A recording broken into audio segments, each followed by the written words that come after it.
Amen, haleluya bazalwane. uJesu Kristu inkosi, uyabusa kuze kwephakade. Kade sangigcina bazalwane.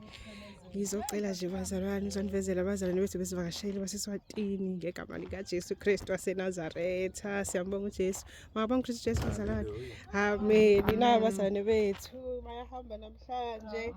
So nje bazalwane kuba buhlungu mase kumele kube khona abahambayo kodwa sibabaza uJesu ngakho konke. Ngicela nisiphe nje amazwi ambalwa nje sisihamba bazalwane.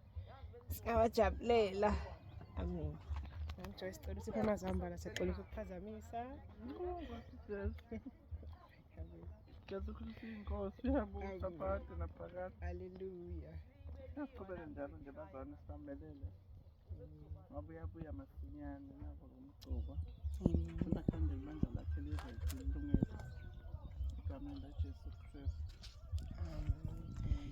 Amen. Siyabonga nanginoma Mshabangu ngapha. Ngicela usiphe amazwi ambalwa nawe ma.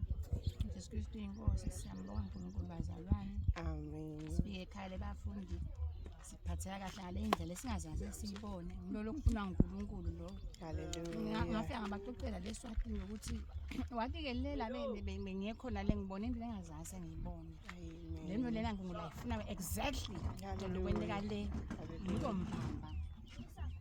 Siyambonga uNkulunkulu bazalwane. Sibonga umusa wakhe nje ukuthi sifike la ekhaya siphatheke kahle. Nkosi yami sibonga nje asiphezi kubonga. Siyabuya ke bazalwane siyabuya. Naloko ukuthi mina angifuni ukungiluze nabo ukukhulunywa iBhayibheli emisebeni yabaPostoli Mark chapter 2 yila lathi kwavaka umsindo lomkhulu uchamuke isibhakabhaka ngathi umsindo omkhulu isibhakabhaka ngase kubonakala into enhle ngifuna kuba kulona. Amen. Ngifuna lena limbathiswa libandla libe khona. Amen. Siyambonga bazalwane Jesu Kristu inkosi. Amen. Amen. Haleluya bazalwane siyabonga amazwi amnandi kangaka sesiwatholile kubazalwane bethu esibathandayo kakhulu. Amen. Siyabonga.